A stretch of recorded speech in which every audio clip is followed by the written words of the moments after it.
All right, let's see if we are up and running. I am really looking forward to chewing on today. So let's see, martial powers with the 2024 monk. Looks like we are live. Fantastic news. Checking my volume here real quick. Live. Yep, sounds like I'm doing A-okay. So I'm going to grab my link here. I'm going to post on the social medias that I'm up and running. And while we do that, allow me to distract you with my origin story. My name is Phil Kearney. Hey, I create role-playing games. I illustrate them. I publish online. I've been a dungeon master in Dungeons & Dragons since 1987, starting off with Redbox, then to first edition AD&D. I started picking up content for myself with lawnmower money when I was 12, picking up Spelljammer, Planescape, basically any hardback book that was coming out for AD&D. I was grabbing that stuff up. Switched over to 3rd edition, then 5th edition. I started creating content on DMsGuild in 2017 when the Guildmaster's Guide to Ravnica was published, but there was no information about color mana in the Magic the Gathering setting. So that felt like a flavor mishap. So that's what got me started on the design kick. Let me fix my screen here real quick. There we go. Yeah, so I created the color mana spell point variant rules. Tap on tap burn, 5 color mana spell point variant rules for spell casting. Special book for knights and tricksters. A generic universal spell point system. It's a 1-to-1 point ratio. First level spell, 1 point of mana. There you go, pretty simple. Spell point warlocks has also been smashing out. This is all in DMsGuild, which you can find in the description down here below in the color mana spell point variant rule system right here. All of them are on sale on DMsGuild right now. If you're interested in the stuff that I do, like, subscribe, bell icon. You can get, I'm on the X Twitter platform at Phil Kearney. Here's the like button. Thanks a lot to the new subscribers. Really appreciate everyone checking out the stuff and sticking around for what we're doing here. If you're interested in seeing what we're doing with the martial powers system, here is the content on my Patreon. You don't have to be a member of my Patreon, but if you are, you get first rights to seats. Here's the YouTube link to the system, and if you click here, it's the martial powers document that we're looking at right now that we pick up over here, and same document.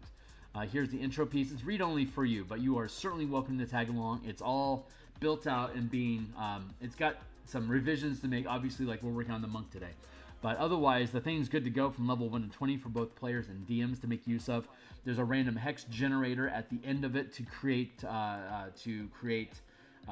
mini adventure vignettes that we're using for playtesting. We'll be working on 5 and 6 once we finish the monk. So here is a list of powers. There's 170 of them. 115 of them use mana or focus, I guess, but we're just calling everything mana. And there's 55 powers that are like cantrips that don't cost any mana to use. And we've spent numerous sessions in past looking at that, so check out in the past 10 some odd episodes to look at all that stuff. And here is the wall of class features that the monk gets. We're going to simplify this page for now until the PH actually comes out, because we've got some revisions that we're making here with the monk in 2024 from the article that we had on D&D Beyond's YouTube channel yesterday. And here is the updates for new stuff in the 2024. We've got the old monk template here. So right now, what we're going to do is take the time that we have. We've got about an hour, maybe a little bit more today to focus on design work. So I think we're just going to get into it. So channeling class features, you gain, with this system, you gain mana right away at first level, just like all the spellcasters do. The monk gets 1 mana per level, 1 through 20 at 20th level, gets them back on a short rest. Obviously, we still see that persisting. This is the same progression that the barbarian, the fighter, and the rogue also get, and the warlock, pact magic, uses short rest, 1 point per level mana. And so again, like first level spell, 1 point of mana. 4th level spell, 4 points of mana. There you go. And the hybrid casters are like paladin, ranger, and artificer that gain long rest pools of hit points, 2 per level, capping at 40. This is the same mana system that we have in the color mana system here, just to to show this to you guys real quick. Here's the full bundle of stuff. It's like 35%. Yeah, it's got a 36% discount across all the books. And like this demonstrates for us here, we're looking at full casters, half casters, and third casters. Pow! So if you're a full cat, like a Knights Tricksters, they get 1 point. They get basically 1 point per mana until 20th. Half casters kick up to 40. Full casters get 80. Sorcerers get 100. And if we were to go back and look at the spell point Warlock, they get there. We have both a format for the Dungeon Master's Guide spell points, which are inferior. I recommend the Universal Spell Point system, which is 1 point per mana. You can see they gain 20 points across 20 levels for Pact Magic, and then the Mystic Arcanum is a long rest mana pool. You can't spend Pact mana on Arcanum, but you can spend Arcana points on Pact Magic. So if you don't want to cast your high-level spells, you can instead dump this entire mana pool into casting your common magic spells level 1 to 5. So a ton of versatility there. Overall, this thing sits with 60 hit points. If you have 2 short rests per day, as the Dungeon Master Guide recommends, this actually ends up with 100 points. The same tempo that the Sorcerer has. Of course, the Wizard has 80 points, and then you have your Mystic Arcanum, which ends up refreshing, I think, another 20 points over 20 levels. The half-casters get up to 40. The Arcane Trickster and Eldritch Knight get 20 points on a long rest. But if you're using the Martial Power system, it's 20 points on a short rest, and basically utilizes power the same as a monk does. So we've got a ton of powers here from rank 1 to 4 that you can spend mana on per use with various reasons, various trigger effects that we've discussed in previous episodes. So the monk mana, first level, gain 1 point per level, max at 20. You have the channeling class feature, so you start knowing 2 powers that you can prepare from the list of martial powers, either the ones that cost mana or don't. And let's see, and then you can swap them out. They're prepared powers, so you can swap them out whenever you finish a long rest. You regain your mana on a short rest. So that's the basic core of how martial powers work. It's a short rest prepared casting system that doesn't require components. You just have to concentrate. You cast it. You don't have to concentrate on stuff. You just like quote unquote cast by spending action economy while you're doing stuff. So martial arts. We are looking at the martial arts table. We're looking at the martial arts level 1. All simple. Okay, so we know that. Let's pluck this out. That's probably going to be the best way to do this. So we're going to go with martial arts.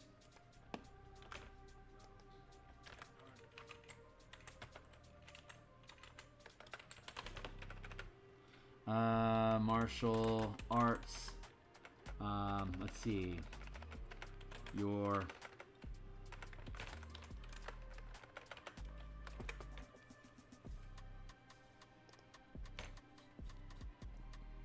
Let's look at our This big shout out to Shaywin, who helped me assemble all the information for martial arts. We've renamed it Art of Battle here. Let's grab this up.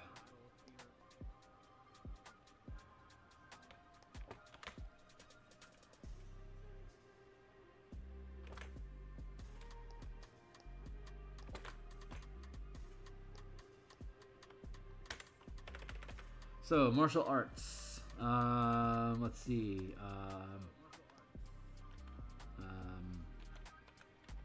Modifies the martial arts feature.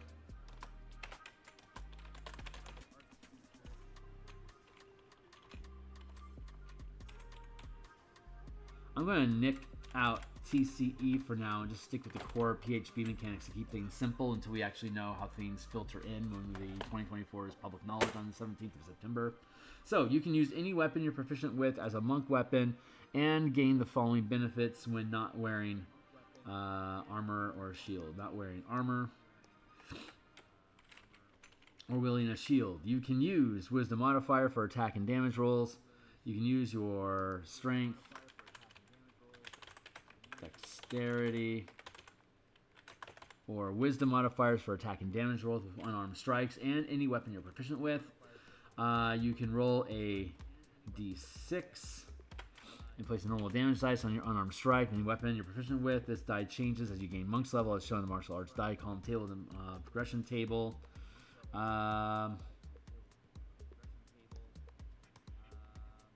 going to nip that out and have it as a standalone statement martial arts die, which is you can use your power dice progression with your monk class features instead of martial arts die. You can use, we should actually write that as, you can use your martial arts die. You know what? I am going to leave that in there. Dexterity. You can roll a d6 in place of the normal damage of your unarmed strikes or weapons you're proficient with. This die changes as you gain levels.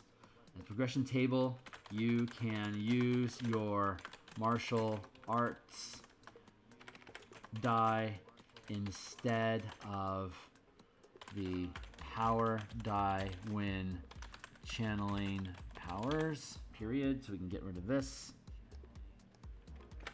So our power die progression, which is universal across the game for all the martial classes, it starts with a d6, becomes a d8, and then ends as a d10. But we know that the monk is going to start with a d6, is going to graduate to a d8, and then acquire a d10, probably at 11, and then a d12 for a 17. So you're only d12s instead of d10s as a monk.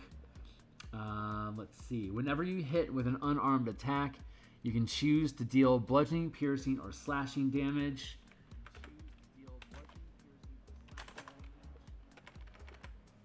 Your unarmed strikes are considered to be weapons worth at least 1 silver piece that possess the finesse and light weapon properties for use with spells, feats, and features requiring these prerequisites. You can make an attack with an unarmed strike or any light weapon you're holding and proficient with as a bonus action. Your unarmed attacks have the topple and shove weapon masteries. Let's go down here real quick and look at our masteries table to make sure we're on point. I don't know if this is going to be, they didn't make mention of this in 2024, but they absolutely should. So the way that they changed it is like whoopie-doo. The martial artists can use unarmed attacks to either make an attack and deal your d6 base damage up to a d12 plus whatever. Or you can shove or you can grapple. So that's, you do that, you shove or grapple instead of attacking, which is shit because there's already a bunch of weapons that allow for shoving, right? Let me take a look here real quick. They call it push. So we already have a push mastery with weapons, so we shouldn't be charging the monk. The monk is already going to be trailing in damage as it is. It needs multiple attacks to keep up. So whenever you use an unarmed strike, you have the push. It's the push discipline.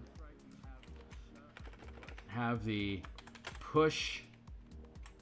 It'll be the grapple and push weapon masteries.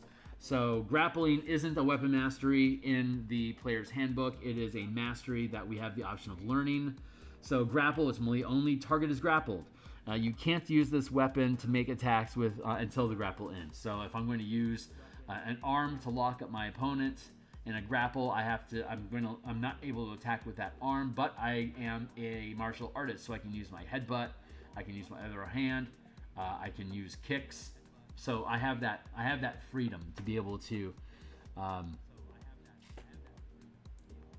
keep somebody grappled, potentially multiple targets grappled at once, and still be able to attack other people. It's just while I'm grappling them, I can't move, right? So push maneuver would end the grapple effect. Just making the unarmed strikes be able, dexterity, to be able to make them be able to make use of grappling and push weapon masteries while you're making unarmed attacks means that your unarmed strikes are going to be equal par to, like, say, a great club that when you hit, you can also push a target 10 feet, for instance. Your unarmed attacks with a grapple, you can automatically initiate and land grapples. I believe, if we're not mistaken, that the 2024 book is going to have grappling just be a condition that when you hit, you administer grapple, and then it's up to the target to then make use an attack to save, to make a saving throw to end the grapple by breaking free. I believe that's how it's going to work. We'll update accordingly. Let's see. We gain... Let's see, what else does it do at first level? That's all it's talking about at first level there. Let's talk about what we got going on at first level here. Unarmed defense and martial arts. I think unarmed defense allows disengage as a bonus action. I believe the unarmed...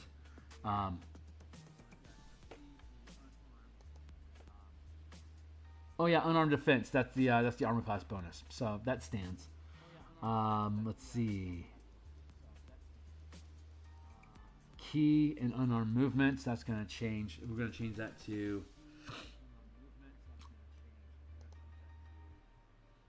Let's go back to the monk.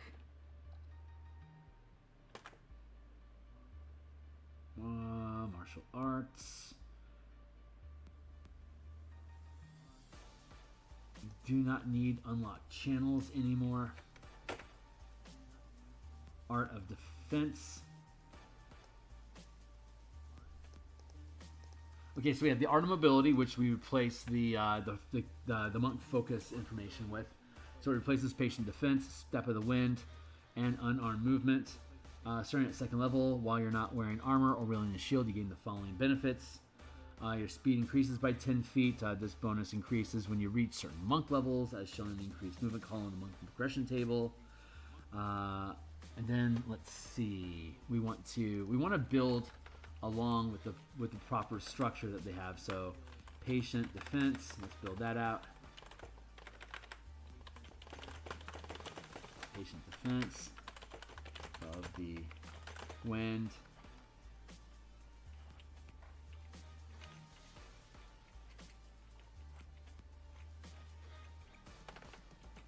And then what do we call this? I think it's what? Unarmed movement? What do we call this? I think it's what? Unarmed movement?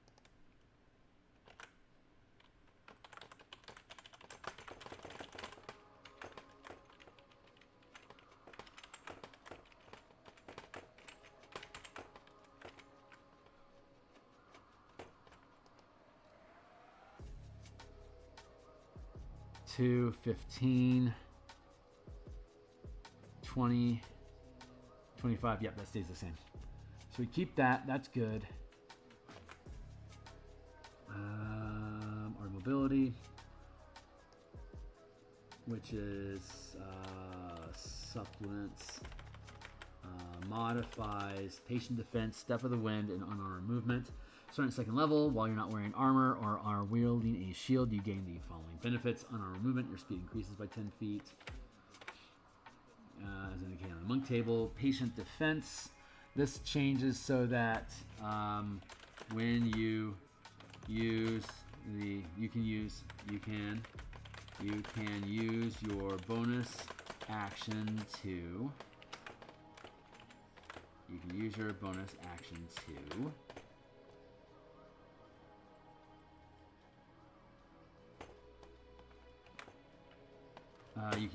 action to disengage. You can use your bonus action to... Hey, you know, it's good to see you, my guy. Step of the wind. You can use your bonus action to dash. You can use your bonus action to dash. When you spend a point of... as an exploit, you can channel 1 mana to also... How does that work? To also dodge as part of the dash action. I think that's wrong. I think it's patient defense I wanted that for. dodge, and then dash and disengage, disengage and dodge. As an exploit, you can channel 1 mana to both disengage and dodge as a bonus action.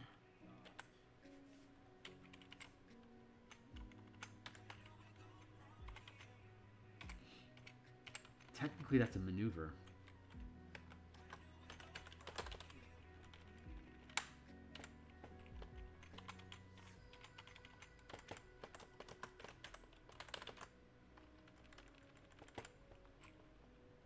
As a maneuver, you can channel 1 mana to dash. Well, you can dash for free, and you can spend a point to disengage and dash. 1 mana to both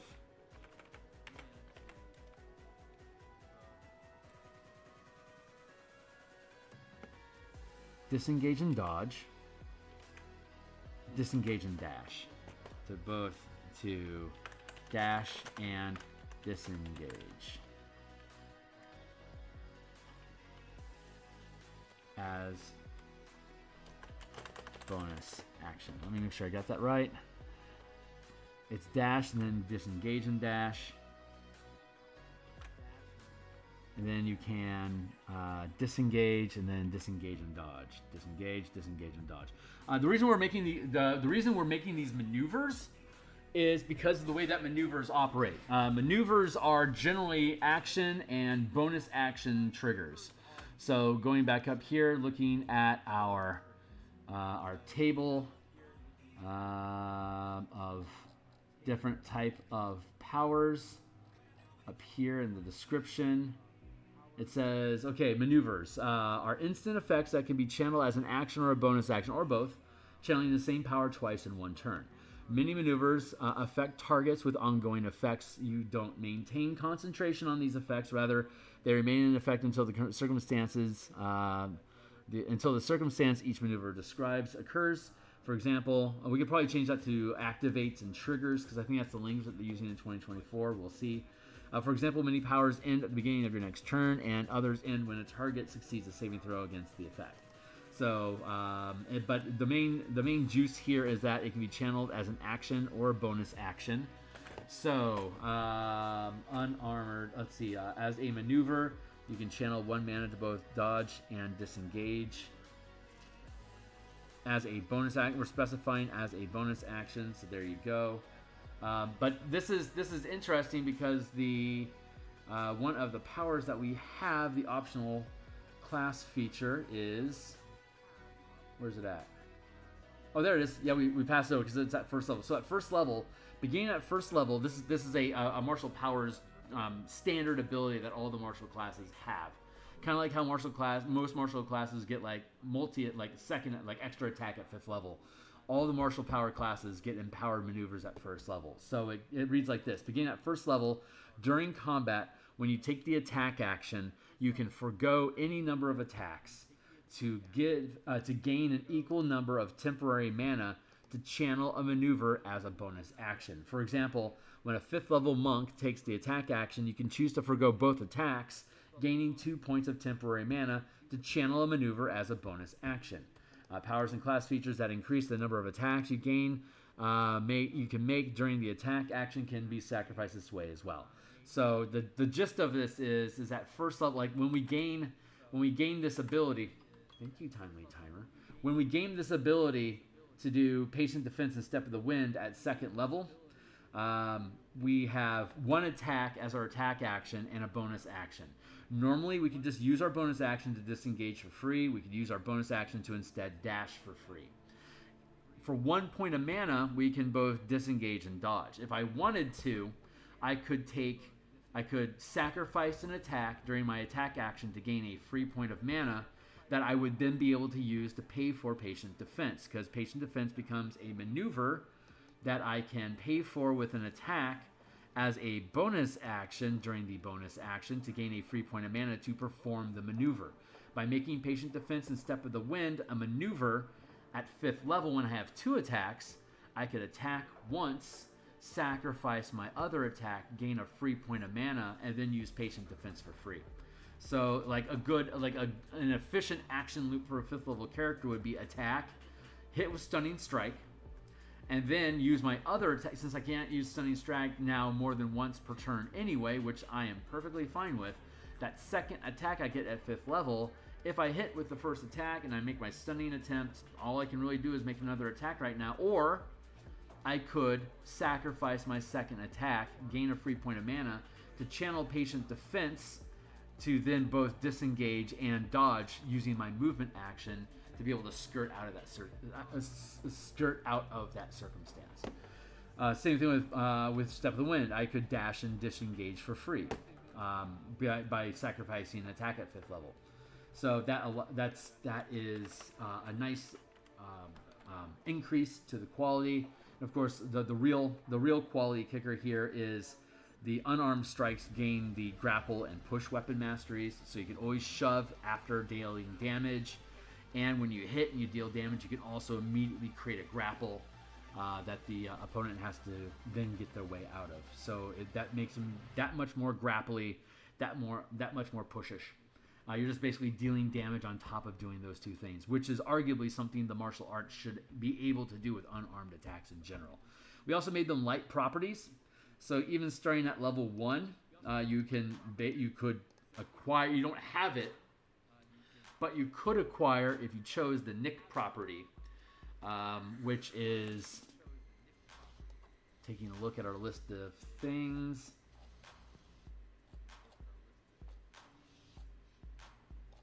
One second. Nick.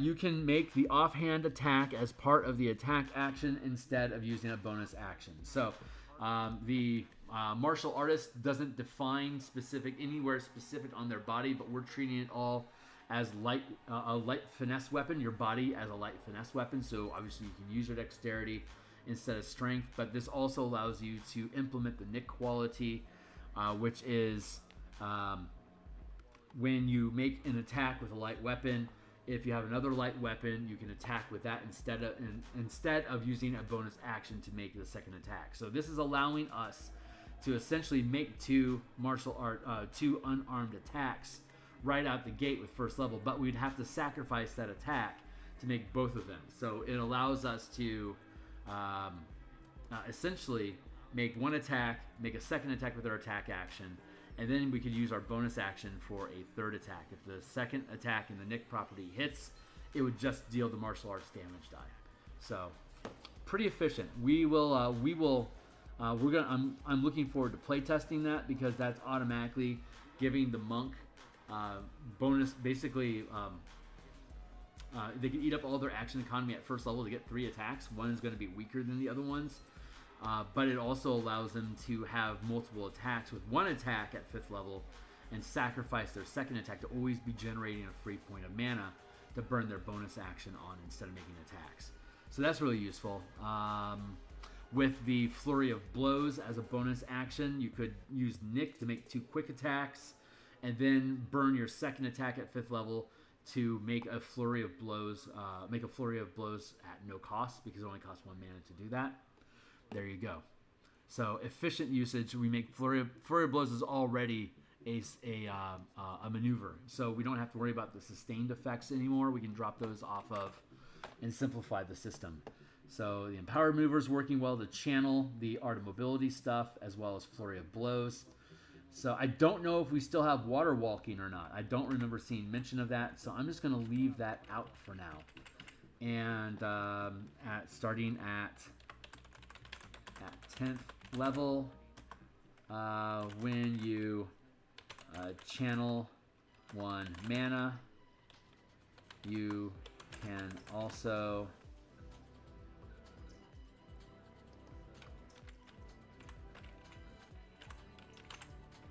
gain 2 power. You also gain temporary hit points equal to the result of 2 power die rolls.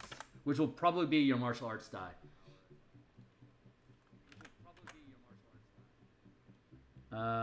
Let's see. I'm gonna check my. Am I still live? Mic check. Am I still? Yeah, sounds like I'm still here. Cool. Step of the wind. You can use your bonus action to dash as a maneuver. Oh, that's right. Starting at 10th level, when you channel 1 mana, you can bring 1 willing creature with you. I think that's the wording, right? Let's check it out.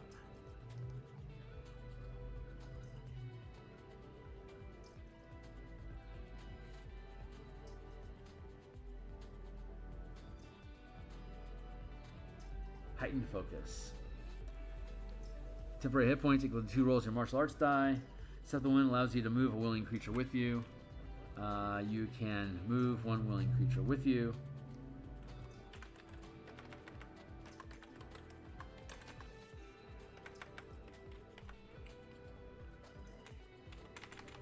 Within 5 feet with you. So at 10th level, when you channel 1 mana, you also gain temporary hit points equal to the result of 2 power die rolls. Flurry of blows modifies flurry of blows at 2nd level. Starting at 2nd level, you can spend 1 mana to make 2 attacks as a bonus action using any combination of unarmed strikes. Starting at 2nd level, as a maneuver, you can spend 1 mana to make 2 attacks as a bonus action using any combination of unarmed strikes, natural attacks, or light weapons you're holding and proficient with. Let's see, and I think that's actually sufficient because you get the. I originally had the idea of having these become sustained powers that you can spend the point of mana and then do them all day. But because we have the ability to the empowered maneuvers, since we can now convert all of these into maneuvers, we don't have to worry about the sustained effect. You can just ad hoc sacrifice one of your attacks to be able to do any of this stuff at no cost. Let's see. I want to look at the Nick properties, actually.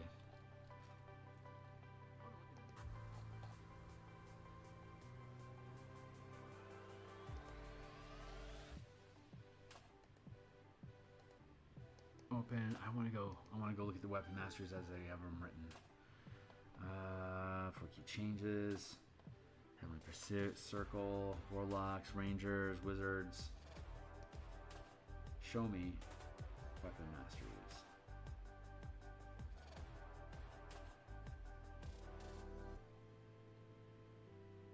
Weapon mastery. All right, let's go down and take a look at Nick.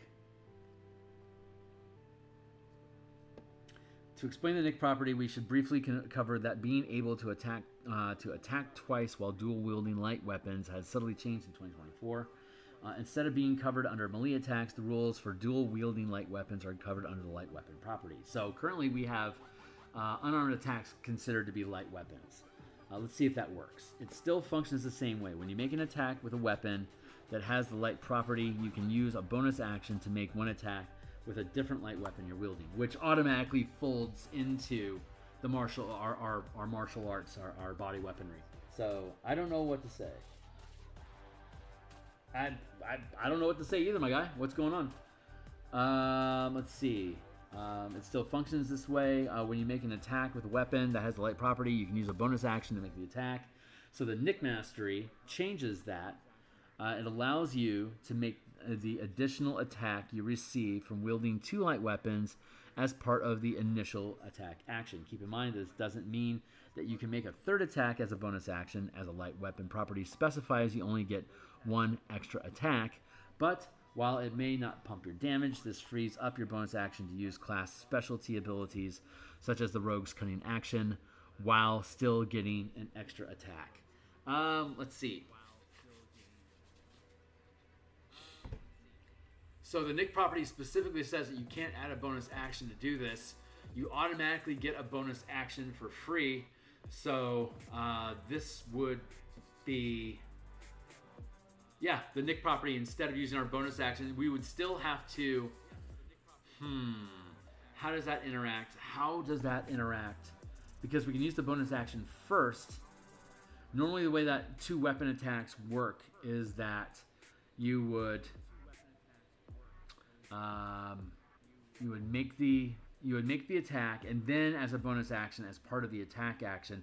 So yeah, what we need to do is we actually do need to drop light as a weapon property from unarmed attacks, because you would be able to use the bonus action for free to get an attack, and then your attack action for another standard attack.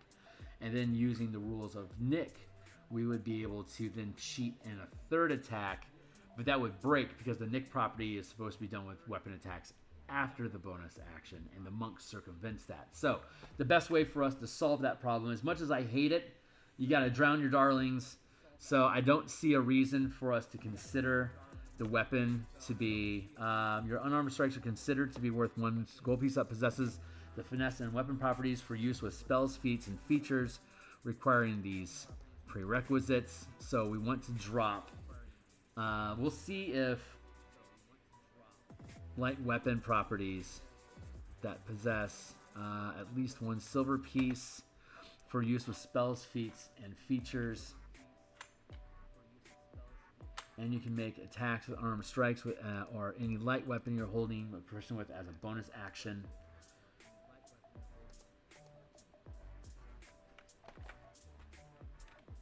Period.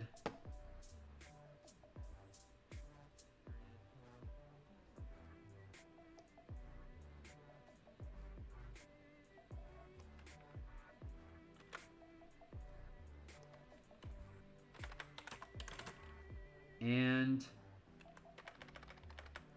no, I don't need to do that. Let's just add that back in. What's going on, Ro?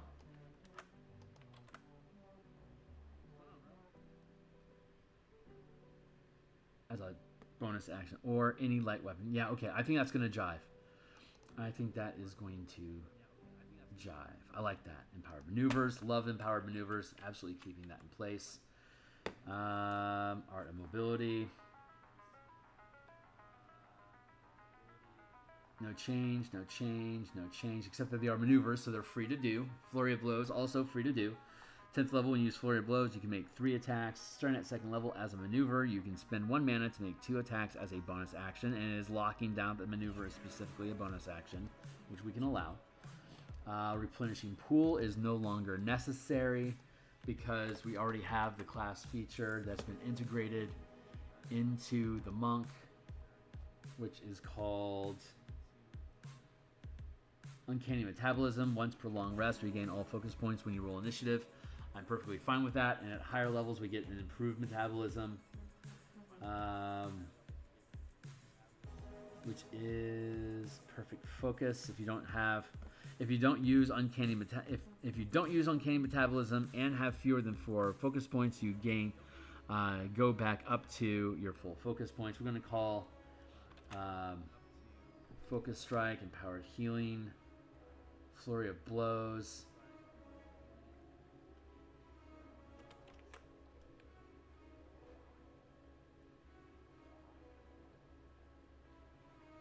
I'm going to drop empowered healing off of the list because it's not currently listed in the description here.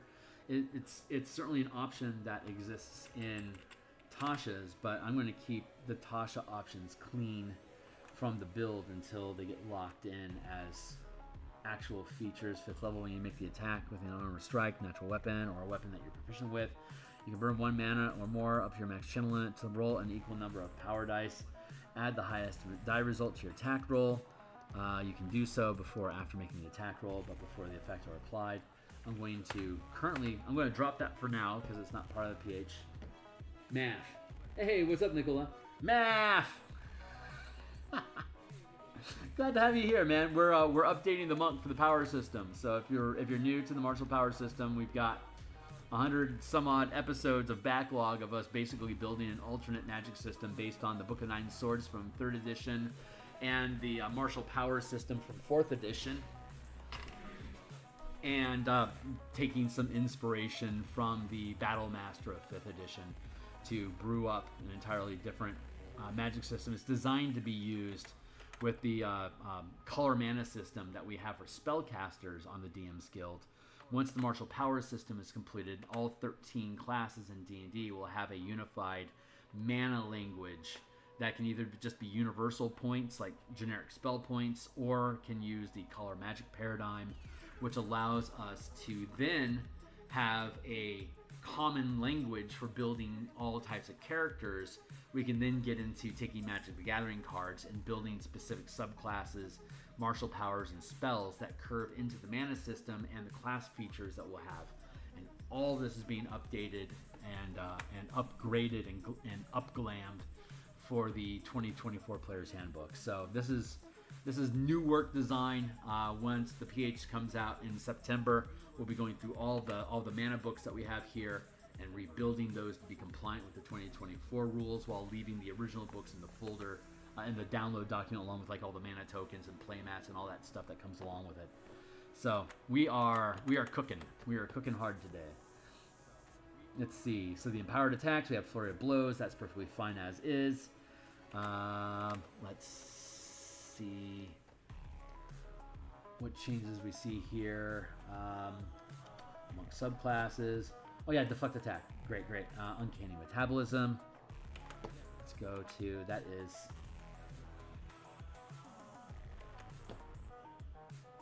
flurry of blows. Uncanny metabolism is the next thing we want.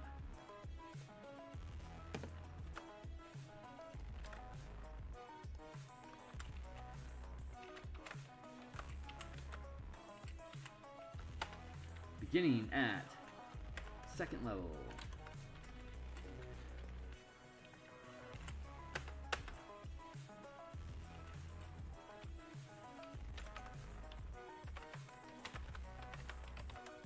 We're going to call it empowered metabolism.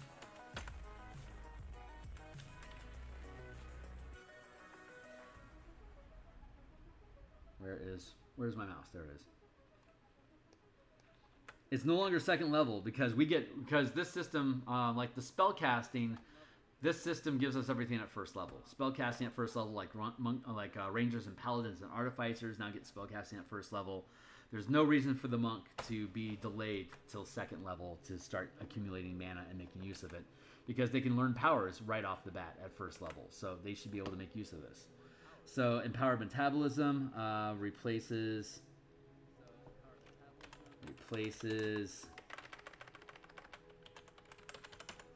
uncanny metabolism at 2nd level.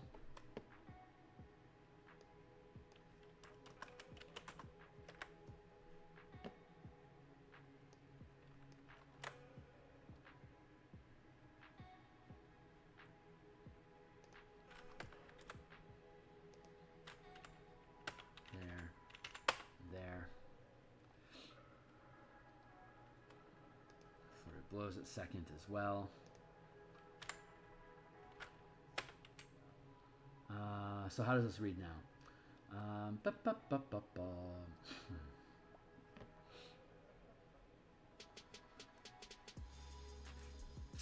Mana, monk, martial arts, optional empowered maneuvers, empowered metabolism. Begin at 1st level. When you roll initiative, tap. That's my 20-minute timer to make sure I stay on target. When you roll initiative, you can regain all spent mana. You can use this feature once, regaining it when you finish a long rest. Starting at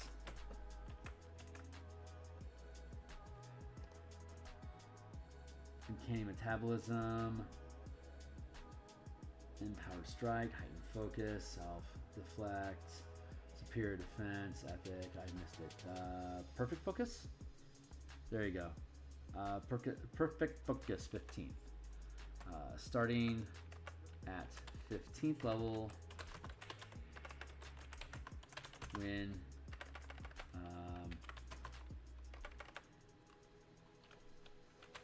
you can regain 4 mana.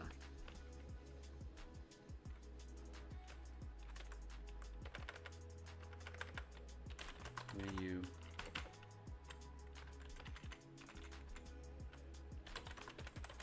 initiative, you can regain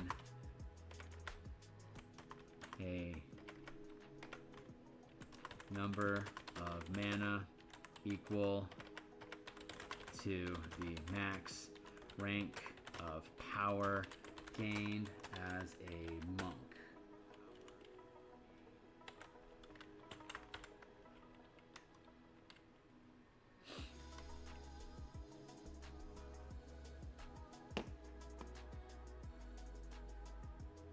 So our progression is half casting.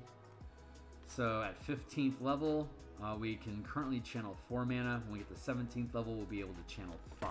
I feel like this class feature should come in a hell of a lot earlier than it does. I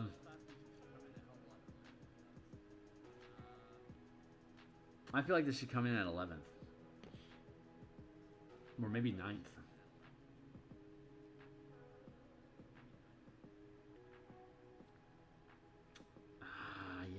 Let's bring it in at 9th. So let's go to starting at 9th level. There. Because that'll be 3rd.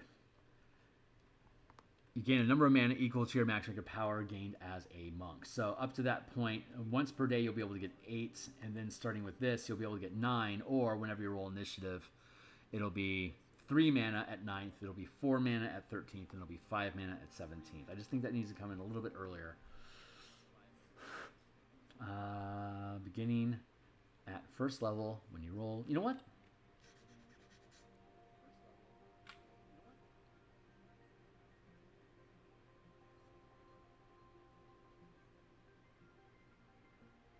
No, I don't think I need that booster. We don't need that because we have so many ways to give you free mana at this point. You don't need it. So I'm going to just nip that. But why did that happen?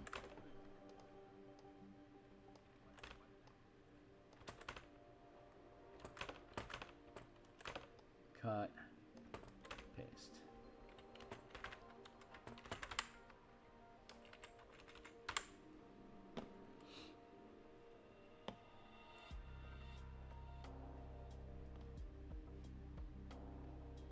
When you roll initiative, you gain a number of mana equal to the max rank of power gained as a monk. So at 1st level, that'll be 1. It'll stay 1 every time you roll initiative.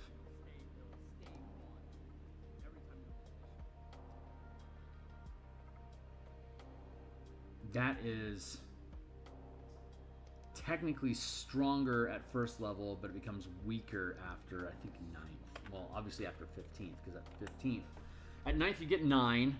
At 15th, you get 15, plus 4 every time you gain.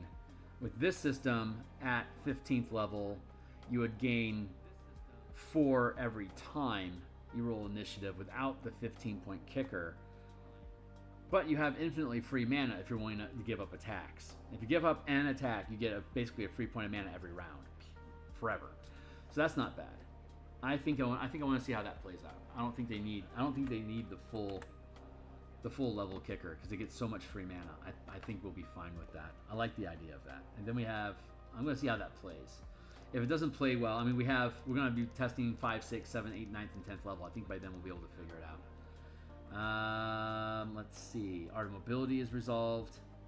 Flurry of Blows is resolved. What else you got? Oh, yeah. Deflect. And then Stunning Strike. So deflect attacks. Nice. Where is it? Red Defense. Unlocked. Art of Mobility. Flurry of Attacks. Oops. Copy that. What do they call it now? Deflect attacks, I think. Deflect attacks.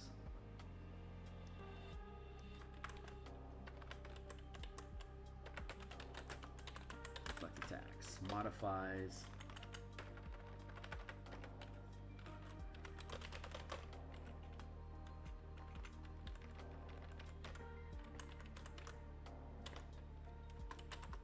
Third level.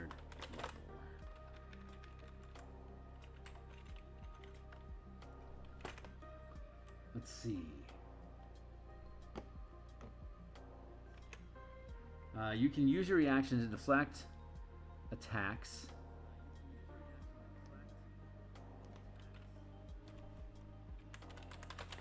When you or an ally within 5 feet of you are, when you or an ally within reach of your melee weapon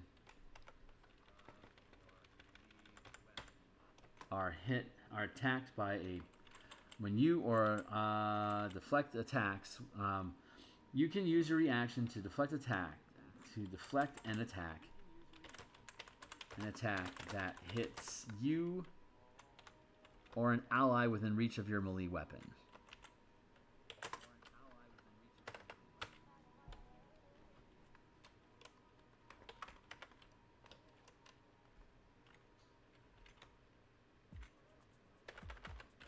An opportunity attack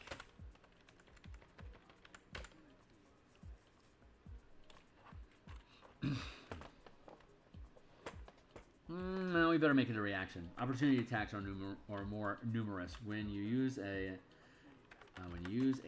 you can use a reaction to deflect an attack that hits you or an ally within reach of your melee weapon.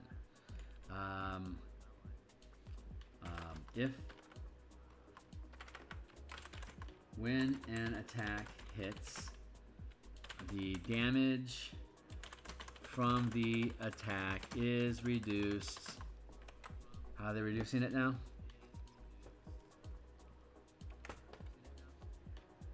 When a melee or ranged weapon attack. I'm specifying weapon attack instead of what type of damage it does, because weapon, you're deflecting the weapon. It doesn't matter what kind of damage it does. You're diverting the weapon. Later on, we can do attacks that aren't.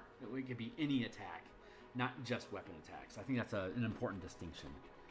When a melee or ranged weapon attack deals damage,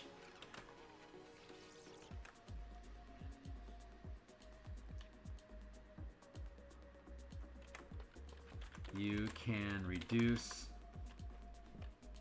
When a melee or weapon attack hits, you can reduce the amount of damage dealt by an amount equal to the result of 1 power die plus dexterity. Whoa. Is that, are they shorthanding that as 1d10 plus dexterity? Or do they mean dexterity bonus? Because that's huge difference. By your dexterity? Like your dexterity score? Am I reading that correctly? Because that's fucking huge.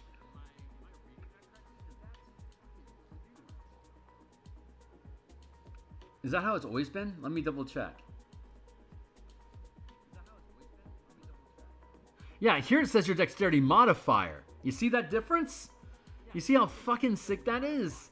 D10 plus your dex modifier, but now it's reading, and that might be a typo, we'll see, but now it just reads your dexterity. So if I start my character off with an 18 dexterity, I'm going to roll a power die plus dex plus my monk level. I am absolutely going to be reducing damage to 0. That is huge. That is huge. Plus dexterity score plus monk level.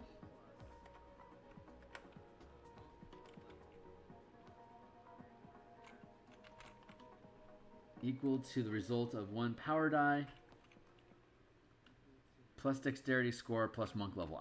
Maybe it means dexterity bonus. We'll see. We'll see how that goes. It might supposed to be. They may have just shorthanded it on D&D Beyond, but that's insane if they didn't. Let's see if the damage is reduced to 0.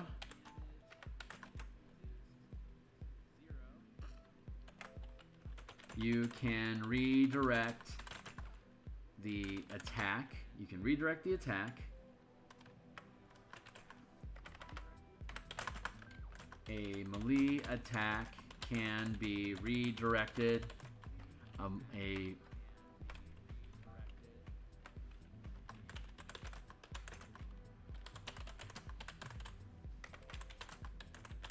Can instead target another creature within 5 feet of you.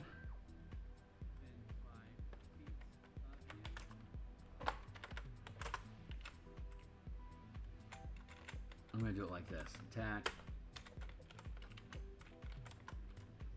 A ranged weapon attack can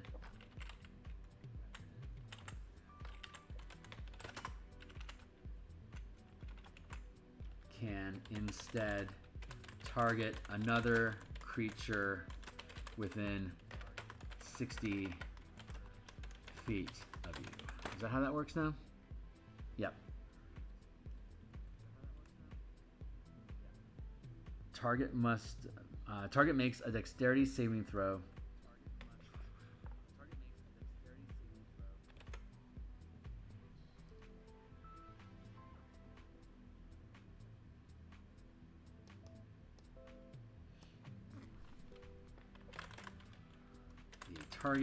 The new target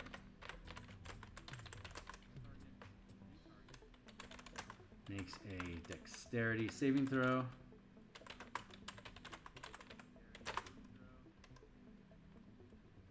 Against your channeling DC or takes 1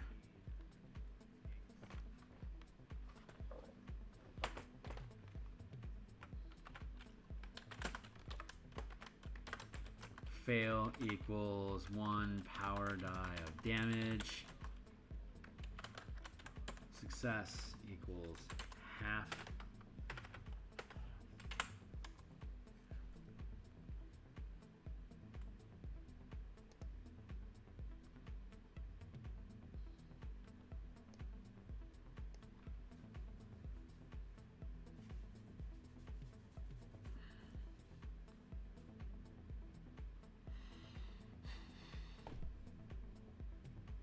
I don't like the idea of I see what they're doing with the dexterity modifier. I see why they're doing the saving throw like that. Let's see. The new target makes a dexterity saving throw against your channeling DC.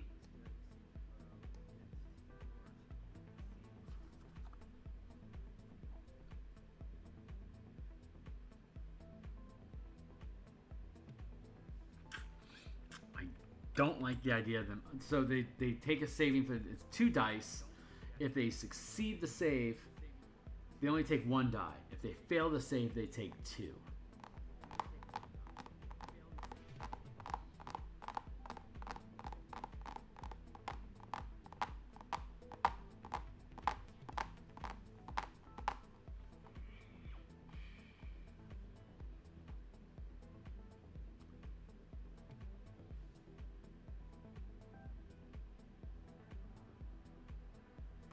I like the idea of being able to. I want to be able to spend more mana to deal more damage if you want, but that might be. I might just have to leave it be. The new target makes a dexterity saving throw against your channeling DC. Fail equals 1 power die of damage. 2 power dice of damage. Success equals half. There we go. Good enough for now. And then, what is it? 10th level?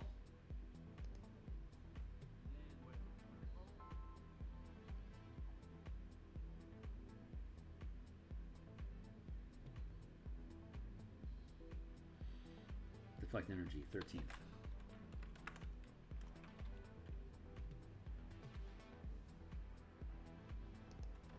Starting at 13th level, you can deflect any attack.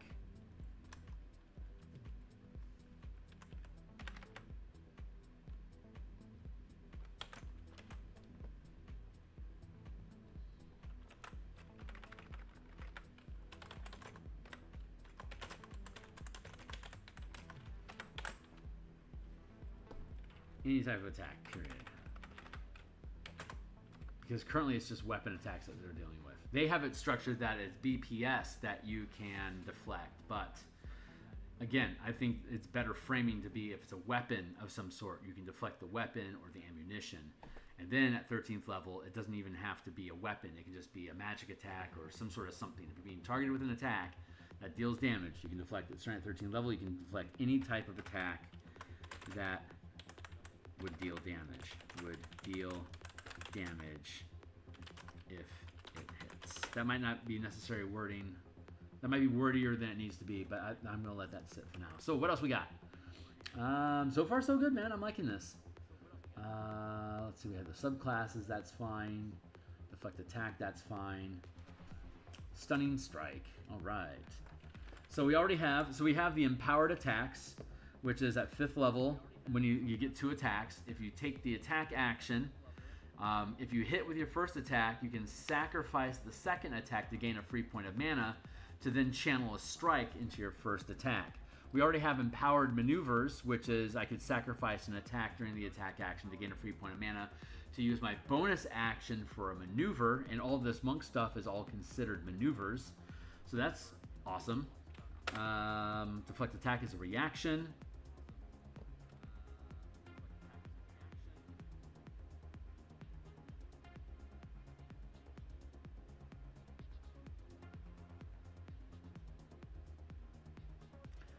If the damage is reduced to 0, you can spend 1 point of mana as an exploit to redirect the attack. Let's do it this way. You can use an opportunity attack.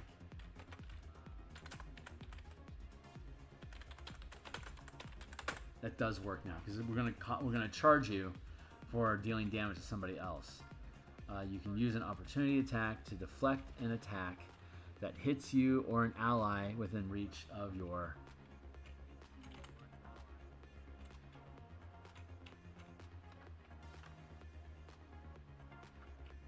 period. When a melee or ranged weapon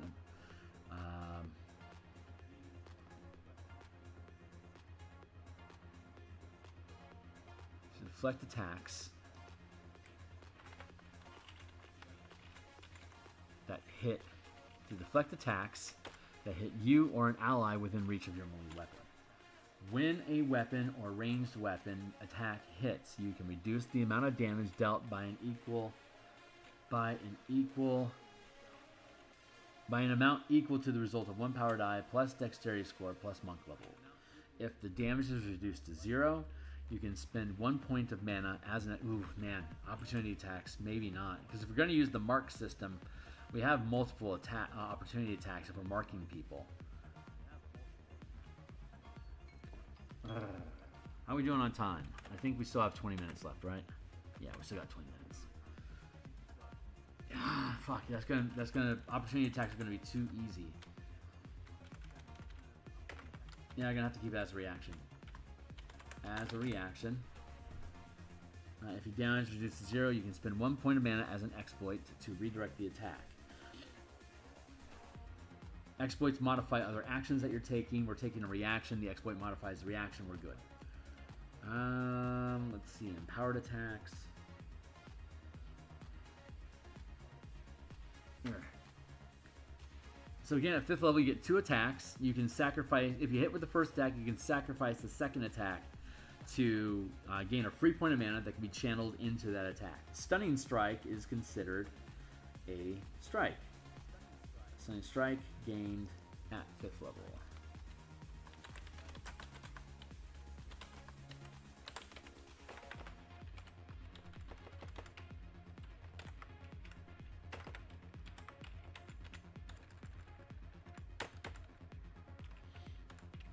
Starting at 5th level,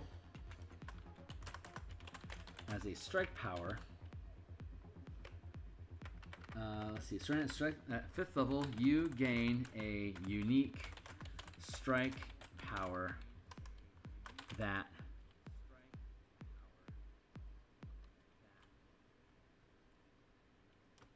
you can channel when you hit with an unarmed or natural weapon attack.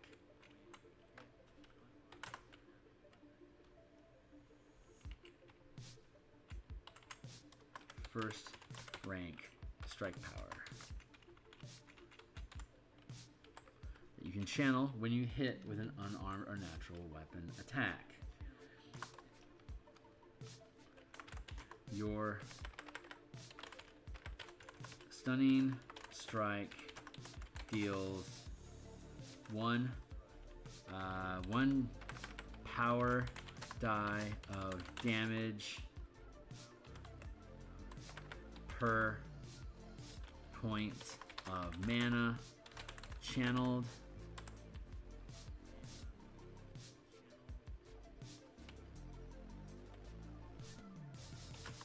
and the hit target makes a Constitution saving throw. If the save fails, the target is stunned until the... How are the meta rating is that now?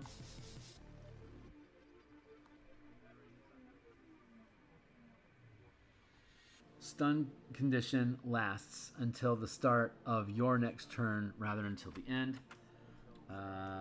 Let's see. If the save fails, the target is stunned until the end, until the beginning of your next turn. If the save succeeds, the target movement is reduced by half. Is that it?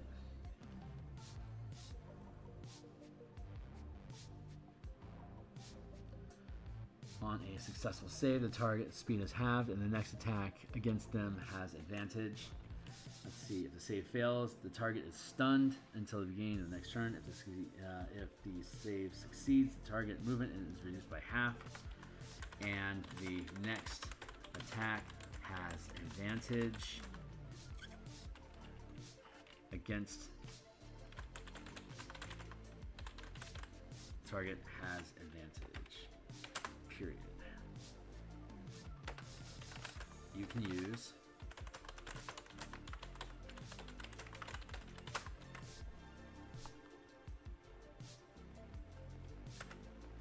use the stunning strike. You can use once per turn, period. Which means you can use it on reactions, which is great. It costs 1 mana to use it. You can ramp it up, so it does 1 power die of damage, and you can, like if I spent 5 mana at 17th level, I can do 5d12 damage, and I'd make the Constitution saving. My target makes a saving throw. If they fail, they're stunned until the beginning of my next turn. Otherwise, movement is halved and advantage against the next attack. So it only costs 1 mana to set up Stunning Strike. If I used empowered attacks, if I hit with my first attack, I could sacrifice my second attack to gain a free point of mana that I could then use on Stunning Strike. I've sacrificed my extra attack, but my bonus action would then still be open, which I could use for Flurry of Blows to make 2 extra attacks, or at 10th level, 3 extra attacks, and the first one would have advantage if the target passed. If the target failed, they'd all be at advantage because he's stunned.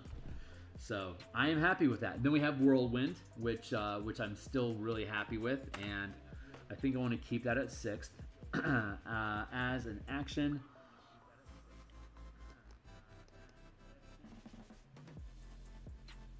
you can channel mana to attack enemies around you that you can see in a blur of motion. The whirlwind attack table below shows how many targets you can attack and how far from you each of these targets can be. Make a separate melee attack against each of these targets using any combination of natural, unarmed, or melee weapon attacks. Starting at 5th level, you gain a unique. You gain a unique first rank strike power that you can channel when you hit with an unarmed natural or monk weapon. An unarmed or natural weapon attack.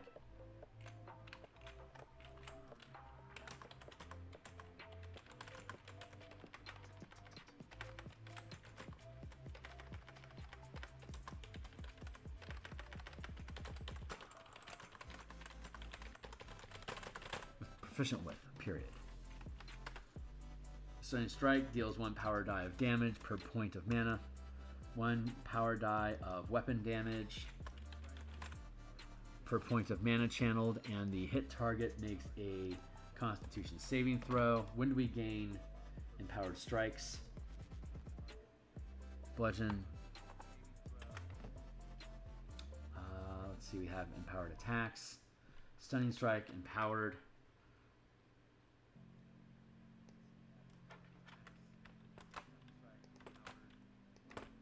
Empowered attacks. Starting at 5th level, you gain your unarmed attacks can deal force damage.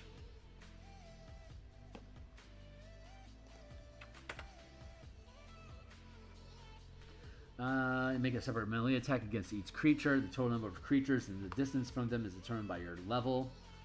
And then when you hit, the amount of damage you deal is equal to the amount of power dice worth of mana that you burn. So at 6th level, I can burn up to 2 mana. At 17th level, I can burn up to 5. So at 18th level, I could target 5 creatures that are within 30 feet of me, and I could deal 1 point. I could burn 1 point of mana to deal 1d12 damage, or I could burn up to 5 mana to deal 5d12 damage to each one that I hit.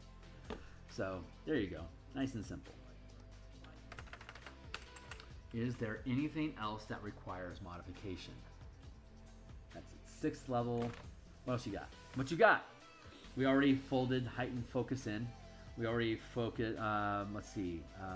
Going without further drink.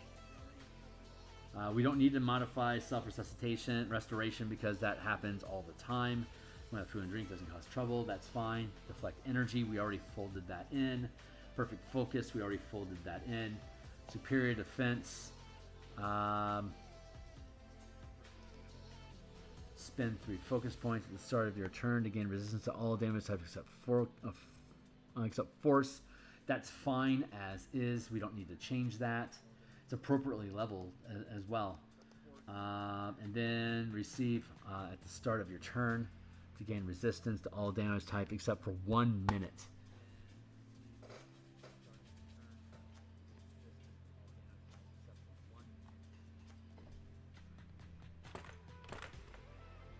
'19th Epic Boon. There you go. Body and Mind. Increase each by 4. That's fine. All these abilities are just fine. There's nothing else I really think I need to add in at this time. Everything else just works with the power system as listed. So I don't need to change any of that stuff. Yeah. So cheers there. And then, so I'm going to go ahead and cut it there. These are the new features. Again, this is available for you guys to take a look at as a read-only document. You can jump down here into the Martial Powers playtest content on my Patreon. You do not have to be a member to access this currently, but it's only $1 to join if you're interested in the playtesting. First rights to seats are given to my paying subscribers. If you click this Martial Powers button, it'll take you to the same document that we've been working on. For you, it is a read-only document that will be available on the DMsGuild like everything else that's in this bundle, available for you to look at. Like, subscribe, bell icon, check it out. Jump into my Discord channel. ask any questions that you want. We'll start playtesting. We're gonna go through and make sure all of the features for the traditions, the warrior of shadow, and all that stuff is going to jive properly with the information that we know for now, and we'll update it later as we need. But so far, this was really good. All this stuff just makes everything that we're doing with the system is just easier to use this way. So I am perfectly happy with the changes that they've made to the 2024 monk.